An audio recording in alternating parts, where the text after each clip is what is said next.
Kerasaan mah hamu bisa digantian guna naon bae oge. Indung tunggulna rahayu, bapa tangkalna darajat.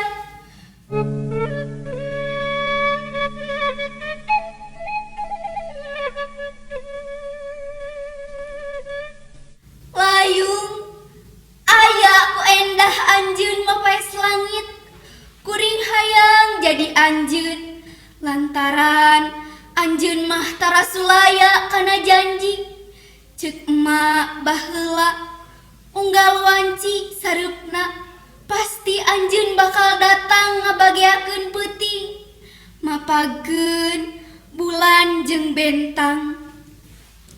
Sareupna nya sareupna wanci kieu pisan kuring diuk dina bale handapeun tangkal hanjuang gigireun imah. Diuk dina lahunan emak ngadagoan layung bari ngahariring.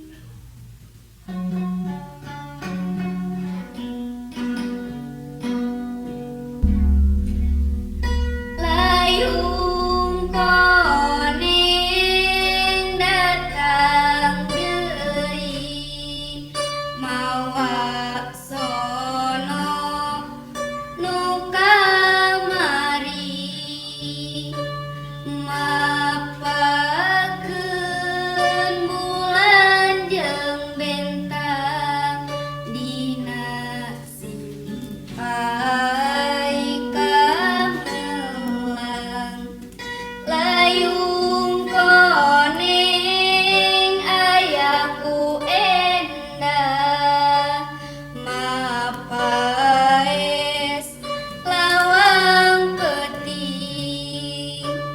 Tenang taya karingrang najan kalentor mongkleng.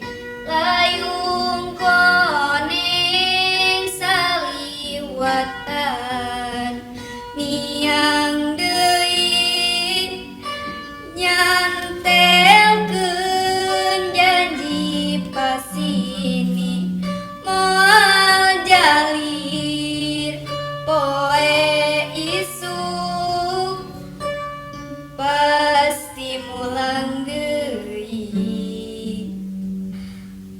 Mawa hareupan sakur kahayang.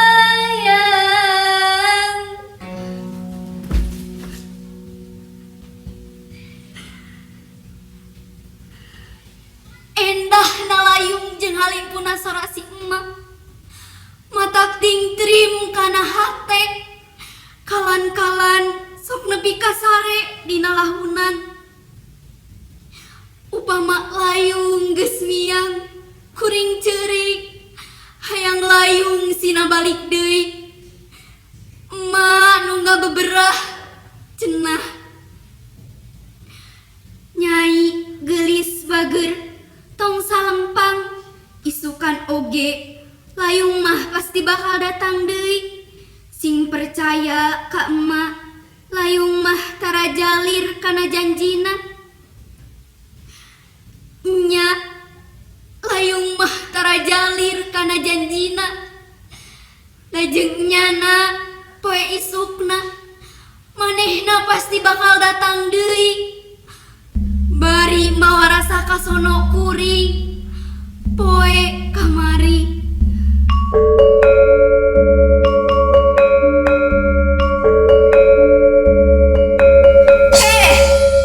Naha beut jeung serikeun? Nanaon nu pika serieun? Saha nu gelo? Maneh nganggap aing gelo? Kitu tah. Loba teh ngalajo sinetron maneh mah. Korban acara TV nu teu uni. Heueuh, apal kuring oge. Teu sakabehna acara TV atawa sinetron goreng. Aya oge anu alus. Ngan lolobana mah zaman kiwari mah teu baraleg. Loba teuing acara slapstick. Nu cilaka Cilaka dipupuas, nu sangsara disengsirikeun, lalajoaneun teu mararatut. Heueuh, ngarti kuring oge, teu sakabehna salah maraneh. Itu tuh nu kudu dipenta tanggung jawab nama. Nu boga TV jeung nu boga kawasa, ulah kena-kena demi kepentingan bisnis, usaha, nepi ka rela ngorbankeun moral umat masyarakat.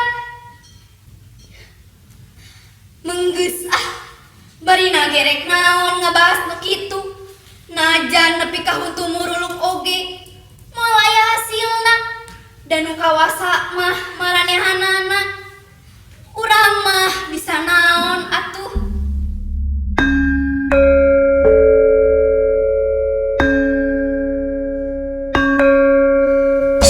Menggeus atuh, ulah ngadoja bae, kuring teh keur bingung ka mana kudu lumampah. Rek mulang ka lembur era jeung sieun, inggis nu jadi kolot teu narima. Nya kuring nu salah, kuring nu geus nyieun kasalahan gede, padahal kurang kumaha. Remen pisan diingetan kudu jadi kolot jeung babaturan sorangan. Ayeuna kakaraga rasa, coba mun harita teu ngagugu nafsu mah, meureun moal kajadian kawas ieu. Kuring bener-bener kabobodo tenjo, haripet ku kanyaah dengan saukur pupulasan. Sugan teh nya manehna bener, nyaah ka kuring. Tetela sakabehna ngan saukur kedok, pikeun ngarah kahormatan kuring ngungkul. Sanggeus kahayangna kacumponan, manehna ninggalkeun. Ayeuna kuring nu kudu nanggung sakabehna.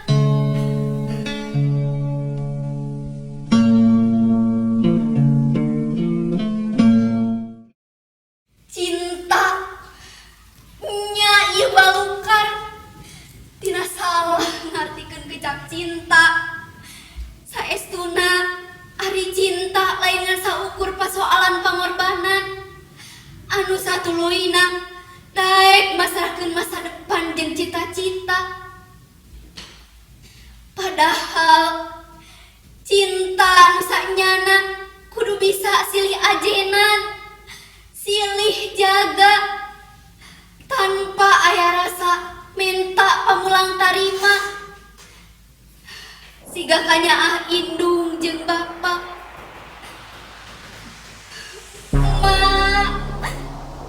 Bapak, hampura kuring, anjeun pasti ku jiwa, sabab kuring can bisa jadi budak nu dihareupeun ku anjeun.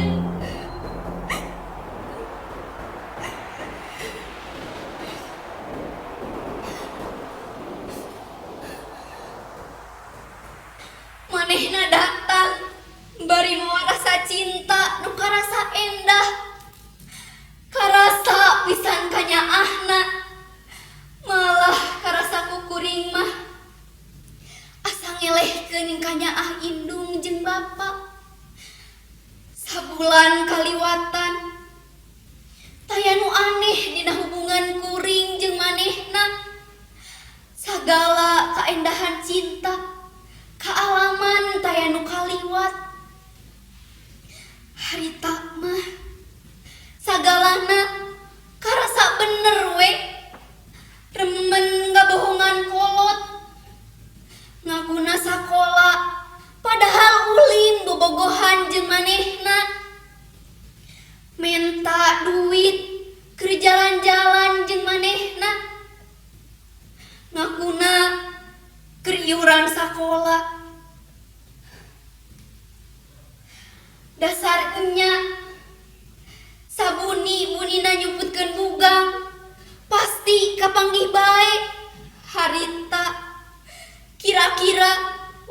Sami jam 8 peuting kuring keluar ti imah janjian jeung manehna rek indit ka pasar malam.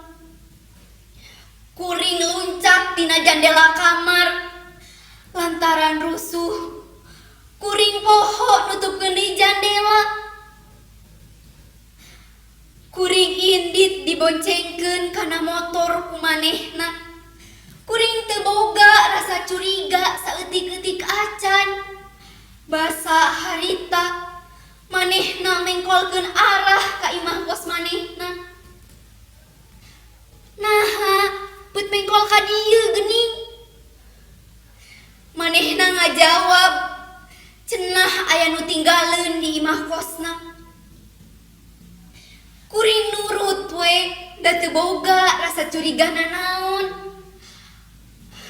Turun tina motor, kuring dipaksa asup ka jero kamar. Kuring nolak. Kuring teu bisa kukumaha.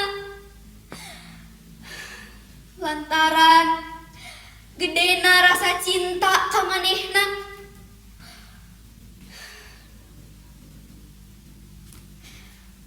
Barang suka jero kakarek kuring boga rasa curiga lantaran manehna ngoncikeun panto kamar di jero.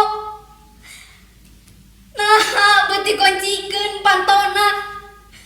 Ceuk kuring bari ngarawel kunci nu diasupkeun kana saku calanana. Nyalse heula di dieu. Gampang ka pasar malam mah. Sore keneh ieu. Cenah bari nangkep kuring ti tukang. Kuring ngepeskeun leungeunna. Didinya kuring mimiti curiga manehna boga niat teu hade. Kuring nerejel hayang ngalepaskeun tina tangkeupanana. Tapi tanaga manehna leuwih bedas ti tanaga kuring. Akhirna kuring cicing mimiti kadenge manehna ngaharewos. Nyaan anjeun cinta ka kuring. Kuring unggeuk. Nyaan anjeun nyaah ka kuring. Kuring unggeuk. Naon buktina? Kuring ngabeutem teu bisa ngajawab. Manehna nanya deui. Naha becicing? Mun nya anjeun nyaah, anjeun cinta, sok buktikeun peuting ieu. Sangkan kuring yakin yen anjeun bener-bener nyaah jeung cinta ka kuring. Kuring baluweung antara sieun jeung bingung pagalo dina dada. Manehna mimiti ngalepaskeun tangkeupanana. Laju nungtun kuring didiukeun dina kursi. Manehna mimiti muka kancing baju kuring hiji-hiji. Kuring pasrah teu bisa kukumaha lantaran gedena rasa cinta ka manehna. Kuring hayang ngabuktikeun. Kuring masrahkeun kahormatan ka manehna.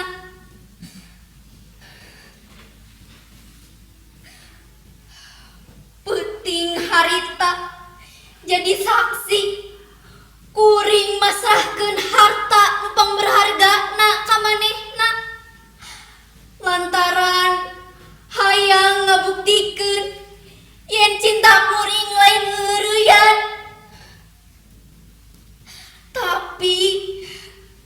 Tapi segala pengorbanan kuring taya artina. Manehna nganterkeun kuring balik. Sapanjang jalan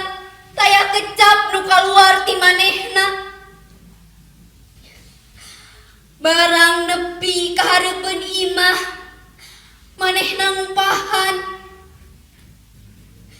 Tong salempang kuring bakal tanggung jawab. Nu penting ayeuna kuring yakin jeung percaya anjeun bener-bener nyaah ka kuring. Kituna teh bari rek indit tinggalkeun kuring, tapi lengkahna kapegat ku suara si bapa jeung si emak norojol di jero imah. Kuring jeung manehna digusur asup ka jero. Tetela gening si bapa jeung si emak nyahoon naon nu geus kajadian peuting harita. Kuring jeung manehna dicarekan lak-lak dasar, malah lanceuk kuring nu hudang kagerwahkeun ku sora si bapa. Tuluy nenggeulan manehna nepi ka baloboran getih. Untung kaburu dihalangan ku kuring jeung si emak anu milu nyegruk ceurik. Peuting eta keneh kuring diusir di imah lantaran kuring geus dianggap nyeun aib keur kulawarga.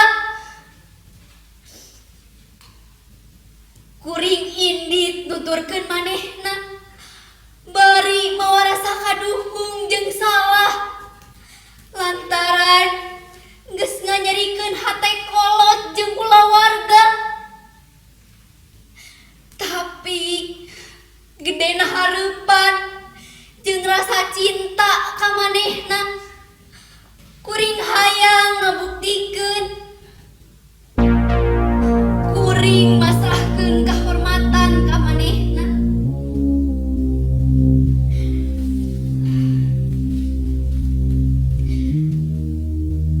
Tapi tetela kuring salah.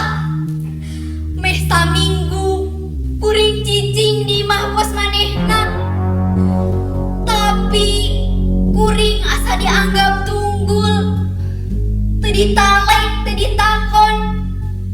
Manehna api lain.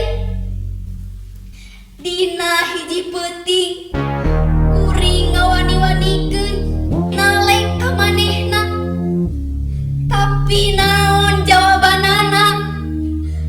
Manehna sulaya kana janjina. Manehna megatkeun hubungan jeung kuring. Kuring diusir. Dasar lalaki laknat, lalaki iblis, pengecut.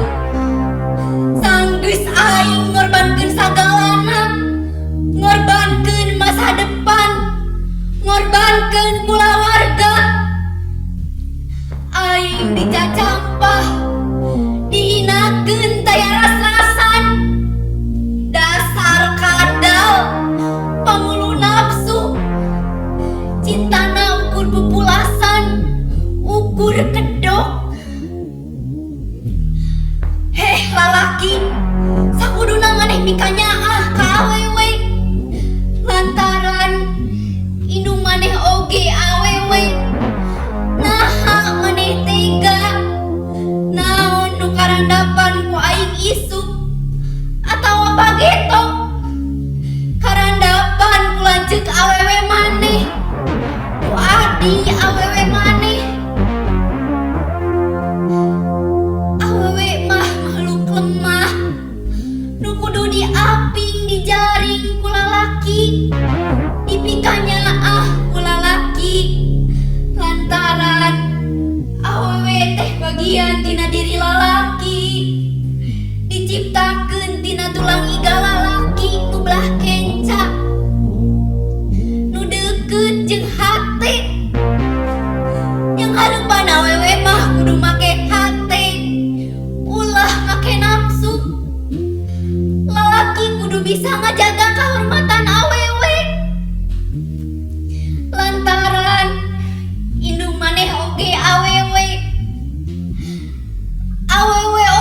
nu bisa ngajaga diri, ngajaga kehormatan. Ulah gampang kairut ku rayuan-rayuan lalaki nu make kedok cinta. Sing inget awewe isukan atawa jaga, maneh bakal jadi indung. Naha maneh tega mun jaga anak maneh bakal nanggung segala kesalahan alatan kalakuan kolotna. Cinta kuring moal nyalahkeun cinta lantaran cinta mah teu salah. Cinta mah anugerah lain dosa. Cinta teu bisa dijadikeun alasan. Nu jelas ku nafsu nu dibungkus amisna cinta geus ngarampas kahirupan kuring. Nya kuring memang salah, kuring kaduhung, tapi lain hartina kuring kudu eleh ku kaayaan. Keun bae sagala kesalahan kuring kamari sing jadi eunteung. Sangkan kesalahan teu kapilampah deui.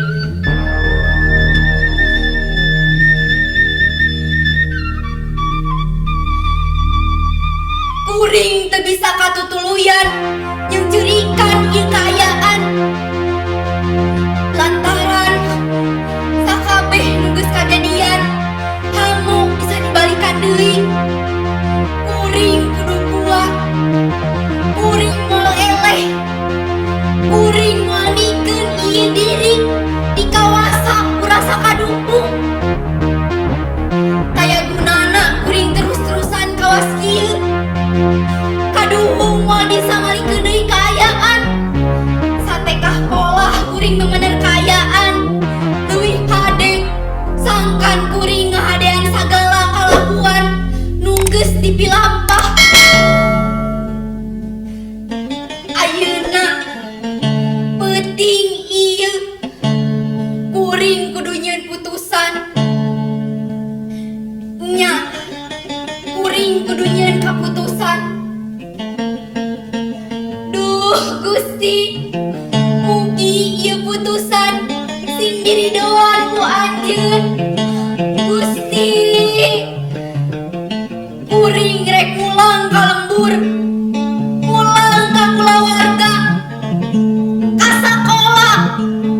Kuring bakal ngamimitian deui hirup anyar. Kuring teu paduli naon bae omongan tatangga ngeunaan ieu kaayaan. Nu penting hampura ti indung jeung bapa nu kudu katarima. Sangkan ieu dosa teu manjang nepi kajaga kabawa alam lana. Siap teu siap kuring kudu siap narima kanyataan.